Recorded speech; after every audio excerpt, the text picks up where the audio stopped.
Good afternoon, y'all, and welcome to Bowbend Consulting's workshop, Money Matters, teaching toddlers, teens, and every age in between responsible financial habits.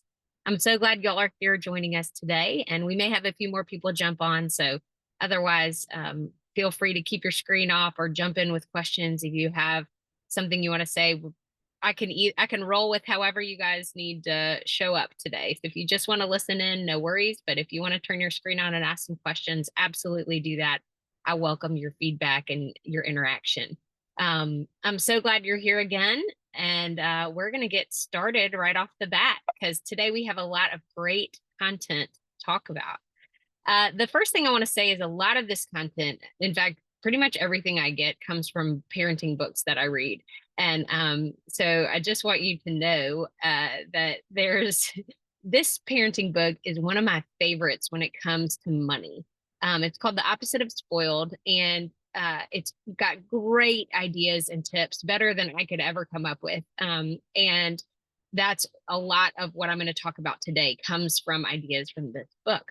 Another person I want to give amazing credit to is my friend Monica Lade. She started a business called Break Into Business, and it was a camp and some classes for kids who were learning about money and being financially savvy. And now she works at the Heritage School and runs an incredible personal finance curriculum there. So if you have questions about that, I'd love to put you in touch with her because she is an incredible resource. And I highly, highly just want to say how much of what I'm sharing today I've stolen from her and that book. So credit where credit is due. Let's dive into the good stuff. So first, I don't know exactly what age y'all have for your children, but we were going to talk about every age. And here's what's kind of cool about this is I read that book, The Opposite of Spoiled, when my kids were not even 3. And I was very gung ho to make sure that our kids were not going to be spoiled. And so they were little, and I have the cutest video. I'm not going to share it because I don't actually share pictures of my kids on the public, but this cute video of my daughter, who's probably 1, doing her give, save, spend and putting, $1 in each jar. And so you can start money education with your kids so early. And that's what's cool about this. So I would say let's start with what you can do when you have young kids. Think 0 to 5. The first thing you want to think about, and I love this little GIF because I think it's hilarious. This toddler counting dollar bills, but they are so tactile. Kids, you think like, oh yeah, my 1-year-old puts everything in their mouth. Well, they are learning by experiencing their world. And so if you think about even with like small kids, you definitely want to watch them. You don't want them to, swallow any money or anything, but you could give them like quarters and pennies and dimes and different things to touch and play with. And like, even with you're thinking like fine motor, like, okay, even for the little ones, right? Okay, your 2-year-old, your 3-year-old, y'all find all the pennies and put them in this jar, find all the nickels and put them in this jar. Those are little just activities that you can do, but they love being tactile. They love touch. So you want to think about whenever you're doing stuff with money, you want it to be dollar bills. You want them to have a 5 on it. Maybe they're tracing the 5 with their finger. Maybe they're tracing the 1. Maybe they're telling you the difference between the pictures on the dollar bills. Or maybe they're sorting by size. You don't even have to know what it is, but like put the big ones in here. You can help them with counting.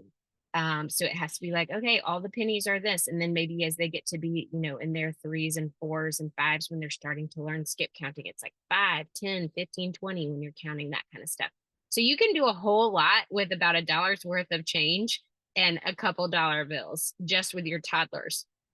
The other thing you might think about with toddlers too is I started this really early. And again, I got this from The Opposite of Spoiled, but giving them an allowance each week. Every family has different philosophies on this. Some people say, okay, no, I'm not going to give my kids any money except for when they earn it. Great. Just be consistent with that and give them opportunities to learn and to earn. I knew that we were not going to be consistent with that. And so I decided that I was going to be consistent with giving them an allowance every single week. And we started when my kids were probably 2. And I had 3 like actual jars, and we moved to envelopes, but 3 jars or envelopes, 1 for give, 1 for save, 1 for spend. And I laugh. I went to the bank with them I think my oldest was maybe 5 and my middle was 2 and my baby was 1. He didn't have allowance then. But I went to the bank and I was like, I need $300 in ones. And I just kept them all in my little drawer somewhere in my house. And every week I would say, okay, I need um I'm going to give each kid $1, $1 to give, $1 to save, $1 to spend. And they just practice putting them in those little jars. And then if we would go to Target for a grocery run and the kids would say, Mommy, I want. One way we started really early teaching them the value of a dollar was saying, okay, great. How much money do you have in your spend? And we would, they would say, oh, I have enough. And I'd say, okay, well, you can buy it. And so I'd buy them, the candy bar or the toy or whatever. And then when we got home, they would have to pay me back from their allowance. And very quickly they learned, okay, well, especially my oldest, I laugh, he judges everything by the value of Legos. Like we'll go to Target and I make them read the little signs, that say, okay, how much is this? $19.99. He'd be like, oh, wow, that's 19 weeks of allowance. I'm not going to buy that. Right. And so suddenly you're kind of just teaching them gently and pretty easily. Okay, what's it worth to you? You can also I really love the give, save, spend model because it teaches them, kind of the right way to put money in your heart. And so with giving, probably twice a year, they've saved up, however much money in their give jar. And then we say, okay, who do you want to give this money to? You want to give it to like my preschooler who was, I think 3 or 4 said, I want to give it to my preschool teachers. So we did a donation to the school. Another of my children heard about this great horseback riding academy that does stuff for kids who've been abused. And she was a little older, obviously, when we talked about that, but she gives to that. Some of them give to our church, right? But it's like, there's lots of different ways you can teach your kids the value of philanthropy, just with, $1 a week. And then saving is also huge. My kids now, it's great because it helps me save for them. So, I think by this point, my older kid, he's got tons of money saved up because from, what his grandparents give him at Christmases or what, he's earned over the years. Sometimes he'll put it in his save instead of in his spend. And then we teach them, okay, now it's going to go in your bank account. And probably quarterly, I'll pull it out and say, okay, let's put it in your bank account. And sometimes taking toddlers to the bank is really fun because they'll give them a sucker and they have this kind of experience of like giving your money to somebody. And that's a great way to learn. So let's talk a little bit now about kids. So I just kind of feel like we got a little into, toddlers. You start really, it's just thinking about money and numeracy and what is it and what does it stand for and all that kind of stuff. As your kids get to be kind of about 5 to 10, there's so much good teaching moments that you're able to do as a parent. And it's actually super fun. Obviously you continue if you want. The opposite of spoiled book really does a lot of great ideas with the give, save, spend. But we up our allowance. So once my kids turned 7, I said, okay, now instead of $1 for each bucket, you're going to get $2 for each bucket. And it's like, okay, so, now my older 2 get $6 a week and then the youngest, but it's still going into give, save, and spend. Because even though technically, like as a family, when we do our giving, it's 10% of our giving. It's just easier, like financial model of if I'm still keeping the dollar bills to do that. Now that my oldest is 11, we've actually moved from the jars and envelopes into a more, I like to call it like a digital landscape where we actually have these money books. And if you're interested at the end, I can put the link in the chat for them. But I had my kids just recently give me all their money. And I was like, y'all pretend like I'm the bank and I'm going to keep your dollar bills. But we now have like a balance book, kind of almost like a checkbook, but it's like starting balance. And then, okay, if you add, you've got to do the addition. And so now they're starting to be able to do some math with it, right? And it's like, okay, if your starting balance was 22 in your give, and then I gave you $2 this week, let's do the math. And what's your new balance? Oh, okay, great. Now we're going to give away $10 to that charity that you heard about at school. Okay, what's 24 minus 10? And they're really getting a chance to start to do that amazing, uh, math and also get to see like, okay, wow, you debited, you didn't. And we were never great about with the jars. My kids never knew their balance. But now I'm helping them start to learn their balance because I think that's an important thing for them to know is they go to the store and they're like, I want that. I'm like, okay, well, do you have enough money? And they're like, I don't know. My little my daughter went into big time debt and had to like pay me back after like 9 weeks because she underestimated or overestimated how much money she had. And that was a good learning experience in itself. But um and one question in the chat was how much money is an appropriate amount of allowance each week. I honestly think that's up to you. We just from our family, we have 3 kids. And so doing $9 a week. And then now, as they're getting older, it's a little bit more. Um, that was sustainable for us because I don't make my kids use their money for everything. Some people are like, okay, from, once our kids turn 10, they get however a little bit more per week, but any discretionary spending, whether it's like candy or tickets or, clothing, a lot of people will do that. And then their kids have to use that discretionary money. Ours is more for like extras. And so for me, it's more of a teaching tool than a using tool. But as they get older, I'll probably up it. So I think now that our oldest is 11, I think what we're going to do is start giving him $10 a week and do one of those, like just make him tithe. So one for giving, and then he can decide how much of that he wants to save. I'm going to recommend 10% just because that's what you do in real life. Like, say, okay, go ahead and save 10%. Um, but maybe more if he wants to, and that'll be a great place to have conversation. And then he'll start to have some more money that he'll be able to kind of have discretionary spending with now that he's getting older and like, oh, I'm going to camp. I want to buy stuff. Great. Well, that's up to you. How much do you want to spend? Because I think giving kids a chance to misspend and spend badly is just as important as, giving them opportunities to learn how to do it well. So a couple other ideas that Monica Lage talks about, and I think are so genius, is she talks about making a home economy. And this is like, okay, if you want to earn money, you can do chores outside of your normal chores, right? Some people say, okay, you don't get paid for chores because that's just part of being in our house. And that's how we are, right? It's like you make your bed. I'm not paying you to make your bed.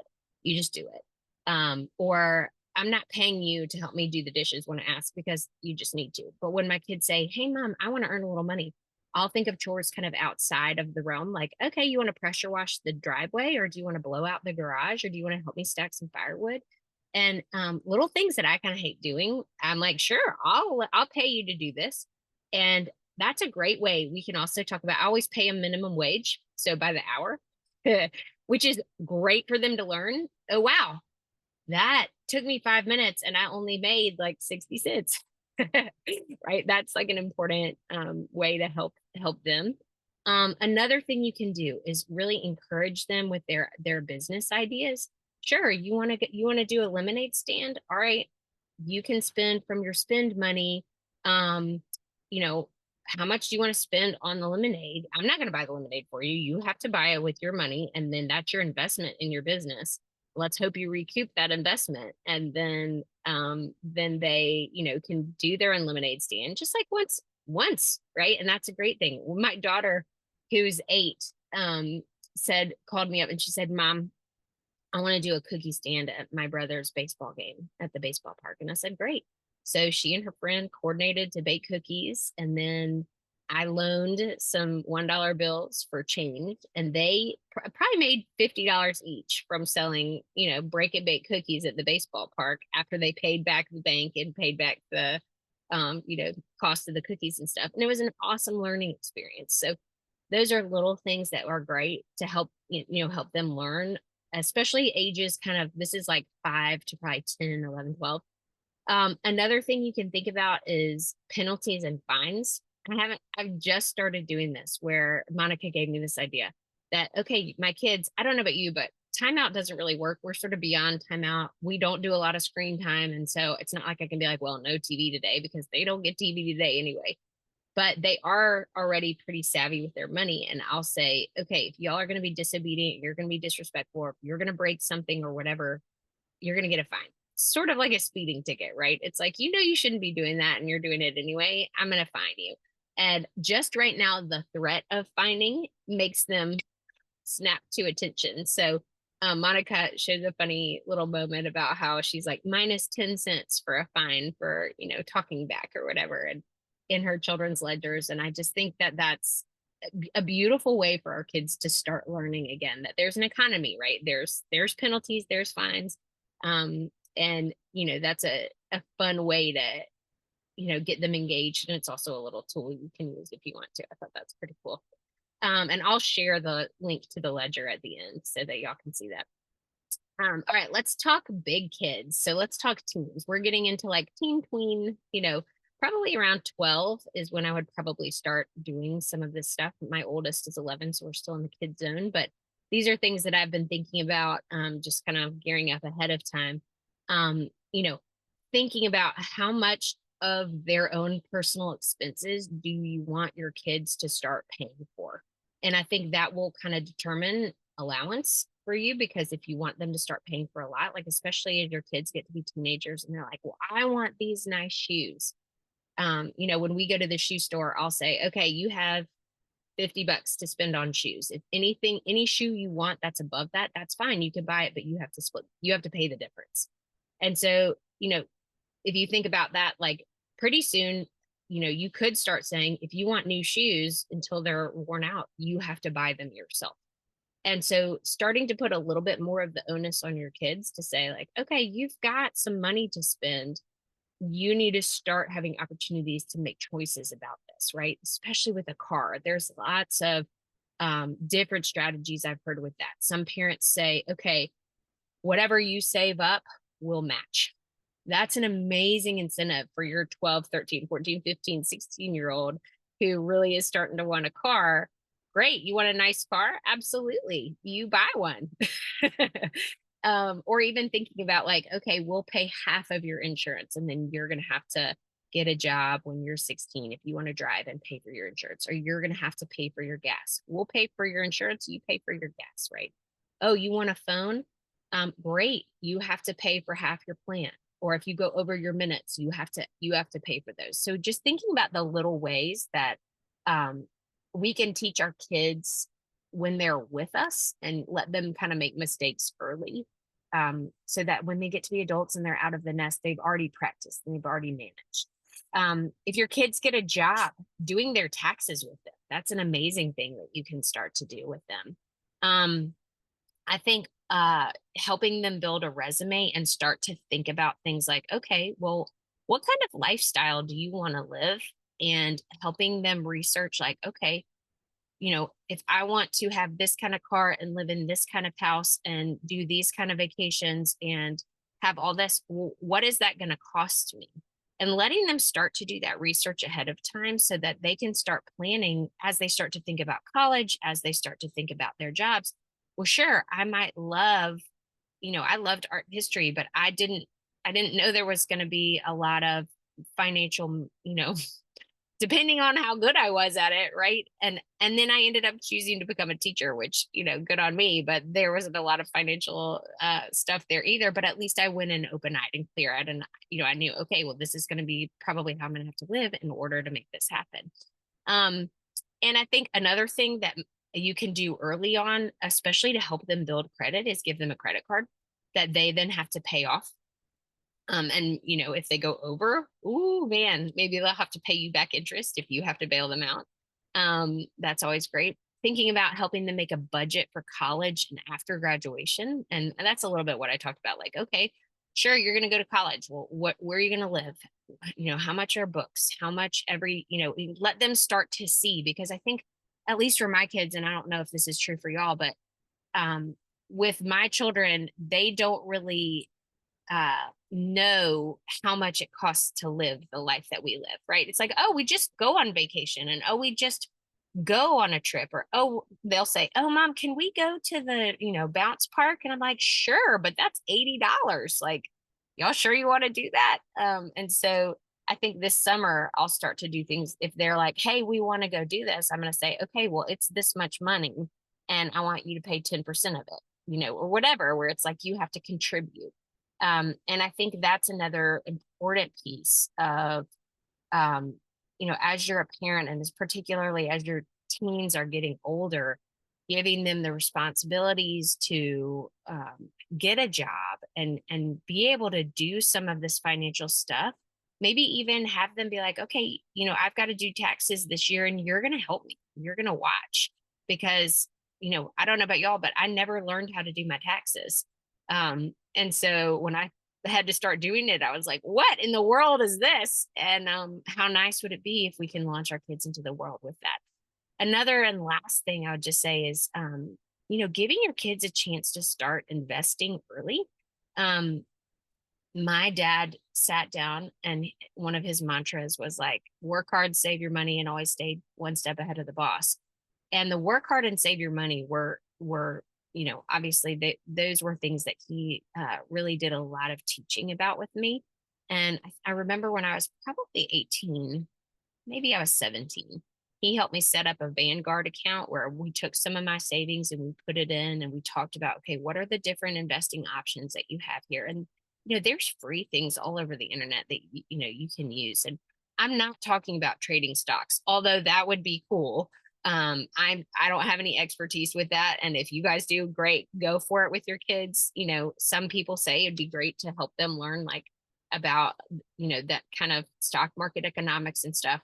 And for me, more talking about investing in terms of like, when you save, what are you putting away in your investing and doing things like you put in X much money every month, no matter what. And that's going to really help you. Right. And then they can start to look at like, wow, compound interest over time, especially if you start them young, right? If they start in at age 12 or 13 with some sort of money market account or some sort of, advantage fund where they can start to see, wow, I'm putting in, $5 a month or $10 a month. And then maybe as they get a job, they're putting in more a month. And suddenly they start to see that compound interest grow. They're like, oh, wow, it's worth it for me to save.